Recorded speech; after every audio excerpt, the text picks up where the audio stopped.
Hi, അടിപൊളി ബസ്സിലേക്ക് എല്ലാവർക്കും സ്വാഗതം. അപ്പോൾ ഇന്ന് ഭയങ്കര കോൾഡും ഒരു തലവേദനയൊക്കെ ഉണ്ട് കേട്ടോ. അപ്പോൾ ഞാൻ വിചാരിച്ചു ഇന്നൊരു നല്ല രസം ഉണ്ടാക്കാം, പെട്ടെന്ന് ഉണ്ടാക്കാൻ പറ്റിയൊരു രസം. അപ്പോൾ നമുക്ക് നോക്കാം അതിന് എന്തൊക്കെയാണ് വേണ്ടതെന്ന്. ഇപ്പം മൊത്തത്തിൽ എല്ലാവർക്കും കോൾഡും പനിയൊക്കെ നടക്കുന്നുണ്ട് കേരളത്തിൽ. അപ്പോൾ നമുക്ക് പെട്ടെന്ന് ഉണ്ടാക്കിയെടുക്കാൻ പറ്റുന്ന ഒരു രസത്തിൻ്റെ റെസിപ്പി ഒന്ന് നോക്കാം. അപ്പോൾ ഞാൻ ഈ രസത്തിലേക്ക് വേണ്ടിയിട്ട് ഒരു 2 വലിയ തക്കാളി അരിഞ്ഞു വെച്ചിട്ടുണ്ട് കേട്ടോ. പിന്നെ അതേ കരുവേപ്പില, പിന്നെ എടുത്തേക്കണത് ഒരു 2 വലിയ ടീസ്പൂൺ മല്ലി, കുരുമുളക് 1 ടീസ്പൂണ്, ജീരകം 1 ടീസ്പൂണ്, ഒരു 3 കശ്മീരി മുളകാണ് കേട്ടോ. നമുക്ക് ഇതിൽ ചുവന്ന മുളക് അധികം വേണ്ട, അതുകൊണ്ടാണ് ഞാൻ കശ്മീരി മുളക് എടുത്തത്. പിന്നെ വറുത്തിടാനായിട്ട് ജീരകം, ചുവന്ന മുളക് വറുത്തിടാൻ എടുത്തിട്ടുണ്ട്, കടുക് എടുത്തിട്ടുണ്ട്, ജീരകം 1 ടീസ്പൂണ്, കടുക് എടുത്തിട്ടുണ്ട്. ഇതിൽ രസത്തിൽ നമ്മൾ ഉലുവ വറുത്തിടില്ലല്ലോ. പിന്നെ നമുക്ക് ഈ തക്കാളിയുടെ കൂടെ അരച്ചെടുക്കാനുള്ള ഒരു സാധനം കേട്ടോ, 1-2 സാധനങ്ങളുണ്ട്. ഇഞ്ചി ഒരു ചെറിയ കഷ്ണം, പിന്നെ അതേ ഒരു 3-4 അല്ലി വലിയ വെളുത്തുള്ളിയാണ് അതിനെ പീസാക്കി എടുത്തിട്ടുള്ളതാണ്. പിന്നെ അതേ ഇത് ഫ്രഷ് ആയിട്ട് എനിക്കിപ്പോൾ കിട്ടിയ കുടംപുളിയാണ്. അപ്പോൾ ഞാൻ വിചാരിച്ചു അതിൻ്റെ ഒരു പകുതി ഇതിൽ ചേർക്കാമെന്ന്, പുളിക്ക് വേണ്ടി. തക്കാളിക്ക് പുളി ഉണ്ടാവും, അപ്പോൾ നമുക്ക് ഇതിൻ്റെ ഒരു പകുതി ചേർത്താൽ മതി കേട്ടോ. അത് പച്ചപ്പുളിയല്ല, നല്ല പുളി ഉണ്ടാവും. പിന്നെ ഞാൻ കോൾഡ് ഉള്ളതുകൊണ്ട് ഞാൻ എക്സ്ട്രാ ആയിട്ട് ആഡ് ചെയ്യുന്നത് ഇതേക്കെ പനിക്കൂർക്കയുടെ ഇല, അതൊന്നും അരച്ചെടുക്കില്ല. ലാസ്റ്റിൽ നമ്മൾ ഓഫാക്കിയതിന് ശേഷം തുളസിയുടെ ഇലയും പനിക്കൂർക്കയുടെ ഇലയും അതിലിട്ട് കൊടുക്കും. പിന്നെ നമ്മുടെ ആഫ്രിക്കൻ മല്ലിയുടെ ഇല. ഇത്രയാണ് നമ്മൾ എടുത്തേക്കണം. അപ്പോൾ അരയ്ക്കാൻ വേണ്ടിയിട്ട് നമുക്ക് വേണ്ടത് തക്കാളി നമുക്ക് മിക്സിയിലേക്ക് ഇട്ട് കൊടുക്കാം. പിന്നെ കായപ്പൊടി ഉണ്ട് കേട്ടോ. കായം നമ്മൾ രസത്തിൽ അവോയ്ഡ് ചെയ്യാൻ പറ്റാത്ത ഒരു സാധനമാണ്, അപ്പോൾ അതുണ്ട്. പിന്നെ മഞ്ഞൾപ്പൊടി ഉണ്ട്. ഇത് നമുക്ക് അരച്ചെടുക്കാം കേട്ടോ.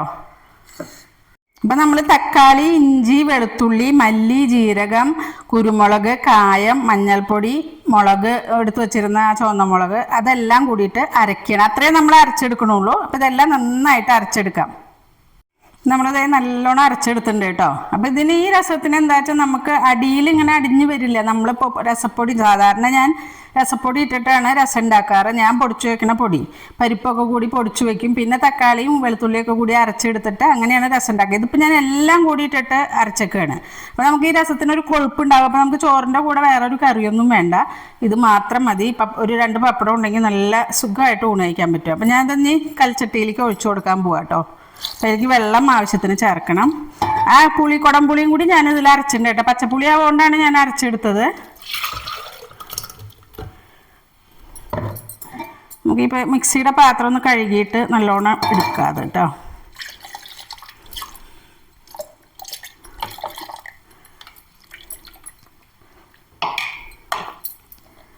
അരച്ചത് മുഴുവനായിന്ന് എടുക്കണ്ടേ, അപ്പം ഒന്ന് വെള്ളം ഒഴിച്ച് നന്നായിട്ട്. ഇനി ആവശ്യത്തിന് നമുക്ക് ഇതിലേക്ക് വെള്ളം ഒഴിച്ചു കൊടുക്കാം. മഞ്ഞപ്പൊടിയൊക്കെ ഇതിൽ ഇട്ടിട്ടുണ്ട് കേട്ടോ. ഇനി ഇതിൽ ലാസ്റ്റിൽ വറുത്തിടുക. പിന്നെ നമ്മൾ എടുത്ത് വെച്ചിരിക്കുന്ന പനിക്കൂർക്കയുടെ ഇലയും മല്ലിയുടെ ഇലയും കറിവേപ്പിലയൊക്കെ ആഡ് ചെയ്ത് കൊടുക്കുക. അത്രയേ വേണ്ടു. ബാക്കിയെല്ലാം ഇതിലുണ്ട്. ഇനി ഇത് നന്നായി തിളച്ച് വരട്ടെ. അപ്പം നമുക്ക് ഇതിലേക്ക് കുറച്ച് ഉപ്പും കൂടി ഇട്ട് കൊടുക്കാം കേട്ടോ. ഞാനൊരു സ്പൂൺ കല്ലുപ്പാണ് ഇട്ട് കൊടുക്കണം. ഇനി തിളച്ച് കഴിഞ്ഞിട്ട് നോക്കിയിട്ട് വേണമെങ്കിൽ നമുക്ക് ആഡ് ചെയ്യാം. നമ്മുടെ രസം നന്നായി തിളച്ചിട്ടുണ്ട് കേട്ടോ. ഇനി നമുക്കിതിൽ പനിക്കൂർക്കയുടെ ഇലയും തുളസിയുടെ ഇലയൊക്കെ ഇടണം. അപ്പം നമ്മുടെ സൗത്ത് ഇന്ത്യ എന്ന് പറഞ്ഞാൽ സൗത്ത് ഇന്ത്യയിൽ ഏതൊരു സദ്യക്കും രസം ഇല്ലാണ്ട് ഒരു പരിപാടിയില്ല. അപ്പം ലാസ്റ്റിൽ ആ രസം കുട്ടി ഊണ് കഴിച്ചാലാണ് കംപ്ലീറ്റ് ഡൈജഷൻ നന്നായി നടക്കും. അതുപോലെ രസത്തിൽ ചേർക്കുന്ന സാധനങ്ങൾ നമ്മൾ പനിയൊക്കെ വന്നാൽ അത് കുടിക്കുന്നത് എന്തുകൊണ്ടാണെന്ന് വെച്ചാൽ അതിൽ ചേർക്കുന്ന എല്ലാം ഒരുവിധം ചൂടുള്ള സാധനങ്ങളാണ്. ഇപ്പം ജീരകമായാലും കുരുമുളകായാലും ഇതേ പനിക്കൂർക്കയുടെ ഇല ഇട്ട് കൊടുക്കുന്നുണ്ട് കേട്ടോ. ഇനി ഇതേ തുളസിയുടെ ഇല നമുക്ക് വാങ്ങി വെച്ചിട്ട് വറുത്തിടാം. അപ്പം അതുകൊണ്ട് തന്നെ രസം കഴിച്ചു കഴിഞ്ഞാൽ നമുക്ക് രസം കഴിച്ചിട്ട് ഒന്ന് മൂടി പൊതച്ച് കിടന്നു കഴിഞ്ഞാൽ നമ്മുടെ പനിയൊക്കെ പെട്ടെന്ന് ഇറങ്ങും. നല്ല ചൂടുള്ള രസം ഒരു ഗ്ലാസ് കുടിക്കുക, അല്ലെങ്കിൽ അത് കൂട്ടിയിട്ട് ചോറുണ്ണുക. എന്നിട്ടൊന്ന് കിടന്നു കഴിഞ്ഞാൽ നമുക്ക് പനിയൊക്കെ പെട്ടെന്ന് ഇറങ്ങും. ഇതിലൊരു ലേശം ശർക്കരയുടെ അത് ചേർക്കണ്ട കേട്ടോ. ശർക്കര ഉരുക്കി വെച്ചാണ്. എന്താ വെച്ചാൽ ചെറിയൊരു മധുരത്തിന് വേണ്ടിയിട്ട്, ഒരു ബാലൻസ് ചെയ്യാൻ വേണ്ടി മാത്രം. മധുരം മുന്നേ നിൽക്കില്ല. ഞാനൊന്ന് വറുത്തിടാത്. ഞാൻ ഈ രസത്തിൽ ഒരു കുറച്ച് പച്ചക്കറിവേപ്പിലയും കൂടി ഇട്ട് കൊടുക്കുന്നുണ്ട് കേട്ടോ. വറുത്തിടും, പക്ഷെ പച്ചക്കറിവേപ്പില ഇടുമ്പോൾ അതിൻ്റെ ഒരു ഫ്ലേവർ വേറെയാണേ. അതേ വെളിച്ചെണ്ണ ഒഴിച്ചു കൊടുക്കാം. ചട്ടി ചൂടായിട്ടുണ്ട്. അതിലേക്ക് നമ്മൾ എടുത്തു വച്ചിരിക്കുന്ന കടുക് തീ ഒന്ന് കുറച്ച് വെച്ച് കൊടുക്കാം കേട്ടോ.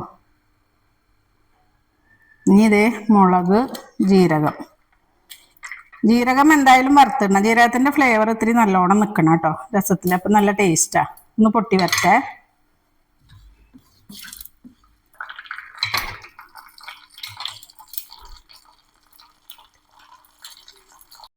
നമുക്കിതിൽ ജീരകം ഇട്ട് കൊടുക്കാം കേട്ടോ.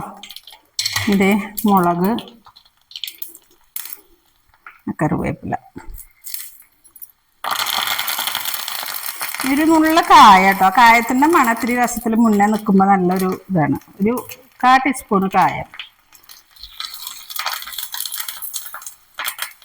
നന്നായിട്ട് ഇളക്കി കൊടുക്കാം.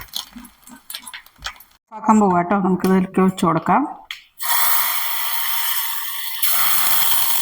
നമ്മുടെ നല്ല സൂപ്പർ ടേസ്റ്റുള്ള രസം റെഡിയായി. നല്ല ചൂടുള്ള ചോറിൻ്റെ കൂടെ കഴിക്കുക.